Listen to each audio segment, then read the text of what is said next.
I think I'm going to make Ron's head explode because I'm back to where I was last year, Ron. Tennessee's number 6 in the AP poll, the number 7 in the coaches poll. They're overrated right now. Tell me why I'm wrong. Waiting for that. That came up at the 3:45 a.m. production meeting. Hey, but this is okay, Caleb. You got to tell me how though. Okay, first of all, they have the same record as UNC, and UNC beat them pretty good, if I recall. They're going, people were like, "Oh my God, the Dalton Connect injury that happened at the very end of the game." UNC was dominating that day. Yep. Okay, what does Peyton Manning have to say about that? Like, that is total bullshit. Okay.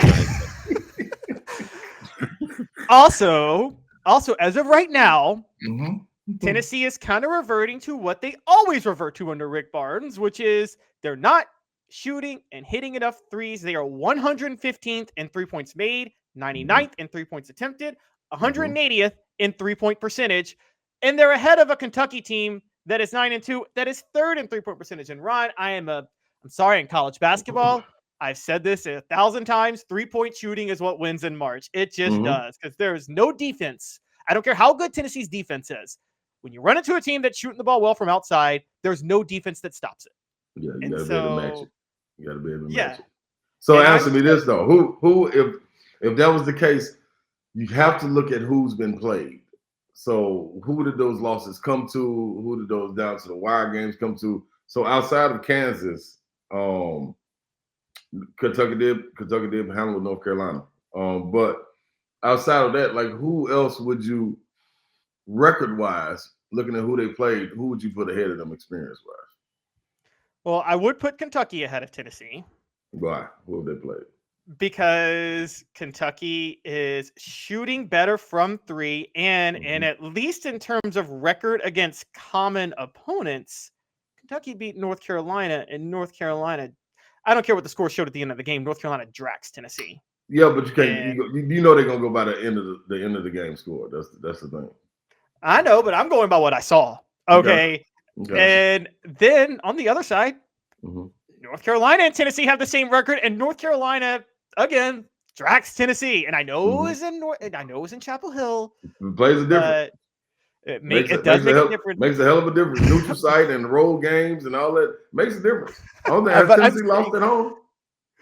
I can't put Tennessee ahead of Kentucky and North Carolina right now. I just can't, based on what I've seen from those two right now. That's cool. I think when it comes down to it, when you talk about when you look at it, if I was looking at it, I'm more of an eye test guy.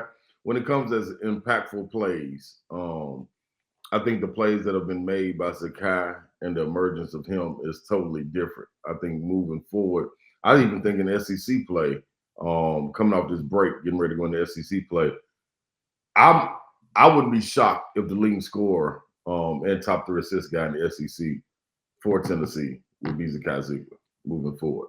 But I do believe that doesn't mean that when you talk about impactful buckets, an 8-0 run by themselves, I do believe Dalton Connect will offer that. But if you look at Tennessee, when they did get stagnant, couldn't score the ball, it was a inbound stolen by Zakai Zeigler to give you an extra possession, make you a 3-on-2 break. So when you couldn't score, he was still like, he's the difference. Like, it ain't no ifs, ands, or buts. This team, take Zakai out, and this team can get punked. Put Zakai in, this team won't get punked. Ron, how many teams are there that can realistically win a national title? I want to ask you that. Brought to you by Dynasty Pools and Spas. Brings us Ron Slay on a Thursday. Their showroom in Athens has the best hot tubs and spas in the market. Delivery, they can do that.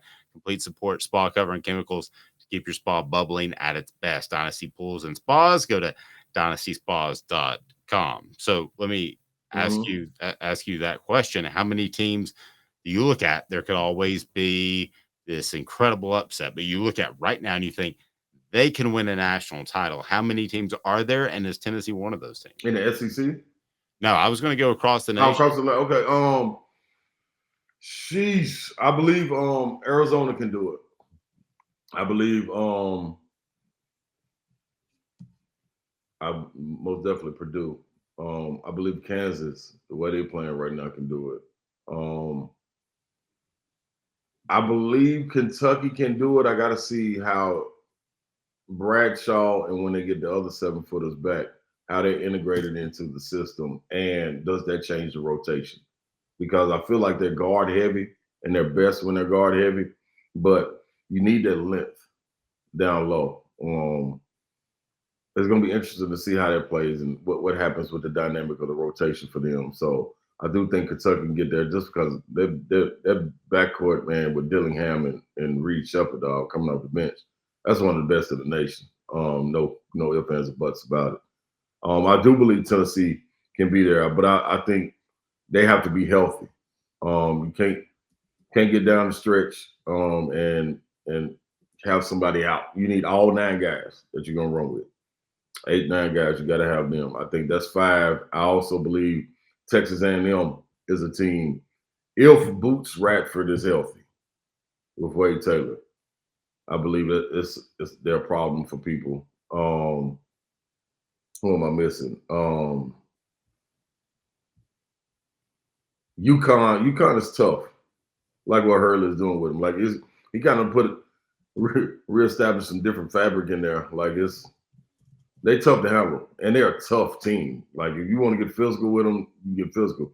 I almost think, man, you got to put FAU right there. Like I was wondering, yeah. I mean, they haven't shown a drop off. They stay with the same 7 core guys, and they run, and man, they look tough. I'm not a believer in North Carolina. I like what RJ Davis is bringing.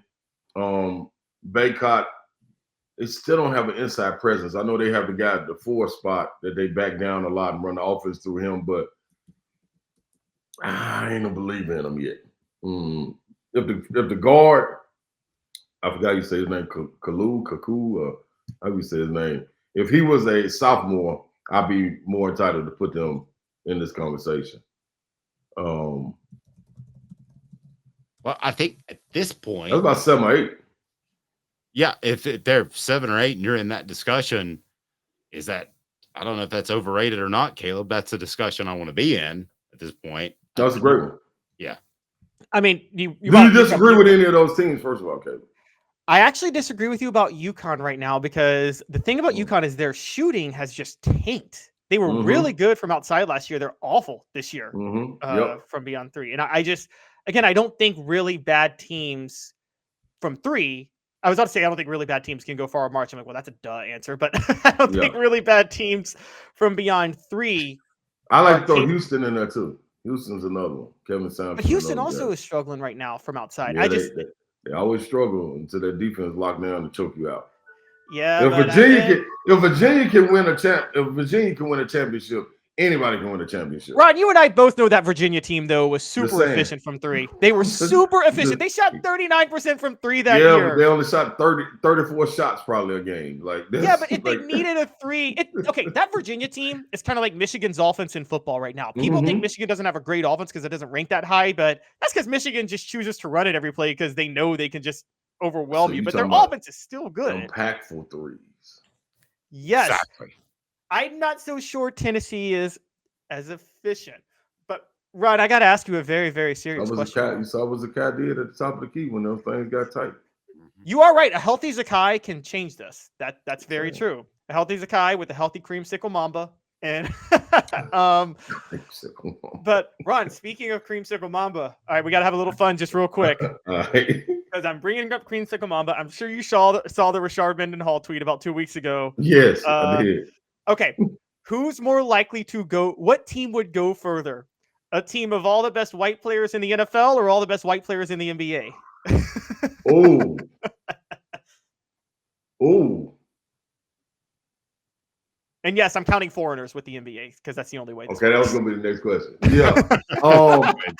The NBA, no question. You automatically take Luka and Joker. Yeah, I think so. You got a problem. You got a point guard and a 5-man, and both can play either spot. Luka can post up. Joker can run the point. They're just them two alone. We can fill in the rest. Yeah. Take anybody. You put Caleb and Dave in there. That's the problem. Is like with football, you got to find some cornerbacks somewhere, and I don't know where you're going to get those cornerbacks. Yeah. Ron, are you out and about? Are you going to be on the TV this weekend? Yeah, man. So I'm on. I gotta leave tonight. I'm on Friday and Saturday SEC Network. Then Sunday, me and Tom Hardy have the Ole Miss game. I think it's at 3. I think this is an important thing to know what time the game is, but like I'm just Dave. I'm just trying to get there. Like at this point, this traveling right here. So it's let me see. I'm gonna tell you exactly what time. It's at 3:00 Central. Boom. 3 Central. 3 4 Central. Eastern. So I get on the flight, get back to Nashville at 8 in the morning, and drive 4 hours to Oxford, Mississippi on New Year's Eve. Youch. Watch out, Jay Billis. Ron, have a New Year's. And Dave, you got Lane Kiffin on speed dial. You could probably help Lane Kiffin find some. Hey, he ought to let me use one of them Ferraris that JUCO players are pulling up in and stuff. Like, what is this? I can imagine Lane calling Ron and say, "Hey, when you come down here, I'll take care of you." Like when an average person says that, you're like, "Oh, he's gonna buy me a hamburger or something." But Lane, it's like, especially this year.